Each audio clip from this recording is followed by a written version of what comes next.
لیکن میرے مصطفیٰ کی محبت سے آ سکتی ہے، کیونکہ حدیثوں میں ہم نے پڑھا ہے وہ مدینے کے لوگ جو 50 سال پرانی شراب پیتے تھے، ایک فرمان مصطفیٰ کیا آیا، انہوں نے اپنے پرانے مٹکے تک توڑ ڈالے، لبوں تک لگی ہوئی شراب کو پٹک دیا کہ اب نہیں، اس لیے کہ مخبر صادق نے فرما دیا ہے، رحمت عالم نے فرما دیا ہے، یہ محبت کا تقاضا تمہیں ہر برائی سے دور لے آئے گا۔ اسی کو اقبال نے کہا تھا کہ محمد سے وفا تمہیں تو ہم تیرے ہیں، یہ جہاں چیز ہے کیا لوح و قلم تیرے، ہر چیز کا علاج اس میں مضمر ہے، ہر چیز کا علاج اس میں پوشیدہ ہے۔ سچ کہا کرتے تھے بچپن میں جو شاعر ہم سنتے آتے تھے، ہر درد کی دوا ہے صلی علی محمد، تعویذ ہر بلا ہے صلی علی محمد۔ حضور کا نام پاک ہر درد کے لیے دوا بھی ہے، شفا بھی ہے، اور بیماریوں سے چھٹکارے کے لیے کنسنٹریشن، ایک جگہ توجہ مرکوز کر لو۔ آج سے اپنے دل میں یہ احساس پیدا کرو میں اس کا اس کا نہیں ہوں، لوگوں نے مجھے بنا رکھا ہے یا اس کا فین ہے اس کا فین ہے، نہیں۔ بیدم وارسی کو پڑھو، کیا کہتے تھے اللہ والے میرے عزیزوں، کہتے ہیں بارگاہ مصطفیٰ میں یوں عرض کرتے ہیں، سگے طیبہ سب کہہ کے پکارے بیدم، یہی رکھیو میری پہچان مدینے والے۔ یہ دعا کرتے تھے بیدم وارسی کہ اے اللہ کے نبی، اے مدینے کے تاجدار، ساری دنیا مجھے میرے باپ کے نام سے نہیں مدینے کا کتا کہہ کر کے پہچانا کرے، اپنی پہچان یہ بنا لیا کہ دنیا مجھے دیکھے تو آپ کے نام سے جوڑ کر کے دیکھے، یا ان کا غلام ہے یا ان کا غلام ہے۔ اس بات پر تمہیں بھی فخر ہونا چاہیے، زندگی ایسی گزارو کہ دنیا تمہیں کسی اور کا نہیں تاجدار مدینہ کا غلام کہنے لگ جائے۔ لیکن لوگوں کو آج تکلیف ہوتی ہے، تم تو اپنا سب کچھ بدلنے لگ گئے، داڑھی بھی نکال دو، ٹوپی بھی نکال دو، سیکولر بن کر کے گھومو تاکہ کوئی پہچان نہ پائے، تم خود پہچان نکالنا چاہتے ہو۔ میرے عزیزو، فخر کے ساتھ میں کہتا ہوں، آج ظالموں کو چوٹی رکھنے میں شرم نہیں آتی تو تمہیں حضور کی داڑھی رکھنے میں کیا شرم آئے گی؟ فخر سے کہو دنیا میں میری داڑھی میری ٹوپی یہ میرا عمل نہیں ہے۔ دنیا اگر ننگا گھومنے پر فخر کرتی ہے تو میں آمنہ کے لال کے اخلاق پر فخر کرتا ہوں۔ فخر ہونا چاہیے کہ نہیں ہونا چاہیے؟ زندگی گزارنے کے طور طریقے یہ ہیں، ہم بہت جلدی حضور کے پاس جانے والے ہیں، بہت جلدی قبروں میں ان کی زیارت کرنے والے ہیں، بہت جلدی ہماری آنکھیں بند ہوں گی اور قبر میں لے جایا جائے گا اور وہاں پر حضور کا دیدار ہونا ہے۔ عقیدہ ہے یا نہیں؟ حضور کا دیدار ہونا ہے۔ تو میرے عزیزو، آج جمعہ کے لیے آتے ہو تو کپڑے بدل کے آ جاتے ہو، عطر لگا کے آ جاتے ہو، سرما لگا کے آتے ہو۔ زندگی ایسی گزارو جس دن ملک الموت بلائے چلو چلنا ہے حضور کے پاس تو تیار رہو، وہ چہرہ لے کر جانا ہے جو حضور کو دکھانا ہے، جو حضور کو دکھانا ہے۔ سنی تو وہ ہے جو مرنے سے بھی نہیں ڈرتا اور یہ کہتا ہے کہ قبر میں جانے کے بعد بھی فرشتوں سے ہم یہی کہیں گے، اب تو پائے ناز سے اے فرشتوں کیوں اٹھو، مر کے پہنچا ہوں یہاں اس دل ربا کے واسطے، مر کے پہنچا ہوں یہاں اس دل ربا کے واسطے۔ حضور کے لیے جینے والا کبھی موت سے بھی نہیں بھاگتا، ڈرتا نہیں ہے۔ موت ان کے لیے حادثہ ہے جن کو جلنا ہے جلنا ہے جلنا ہے، ہمارے لیے حادثہ نہیں ہے۔ ہمارا عقیدہ یہ ہے، ہم ادھر آنکھیں بند کریں گے ادھر زیارت مصطفیٰ ہوگی، حضور اکرم صلی اللہ علیہ وسلم کی رحمت میں جائیں گے۔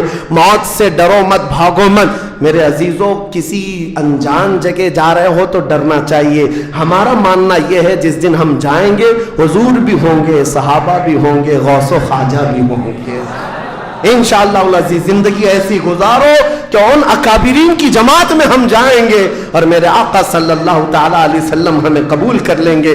حضور تاج الشریعہ رحمت اللہ تعالیٰ علیہ اپنے جانے سے پہلے یہ فرما کر کے گئے اپنے ایک نعتیہ دیوان میں، یا رسول اللہ میں مروں تو میرے آقا یہ ملائکہ سے کہنا اسے کوئی مت جگانا، ابھی آنکھ لگ گئی ہے، ابھی آنکھ لگ گئی ہے۔ اللہ کریم ہمیں وہ زندگی عطا فرمائے جو دنیا کی تھکن سے چور ہو کر جب آخرت کے سفر پر جائیں تو میرے آقا کی رحمت والی جھولیاں ہمیں سامنے نظر آئے، میرے آقا کا حسین چہرہ پاک ہمارے قبروں میں نظر آئے۔ اللہ کریم ہم سب کو زندگی ضائع کرنے سے محفوظ فرما دے، ہمیں کام والا بنائے، نفع والا بنائے، ہر طرح سے مولا امت مصطفیٰ کا حق ادا کرنے والا نوجوان بنائے، اور قیامت کے دن مولا کریم ہمارا حشر مصطفیٰ کریم کے صحابہ کے ساتھ فرمائے، ان کے جھنڈے تلے ہم سب کو مولا تعالیٰ ایک ساتھ جمع فرمائے۔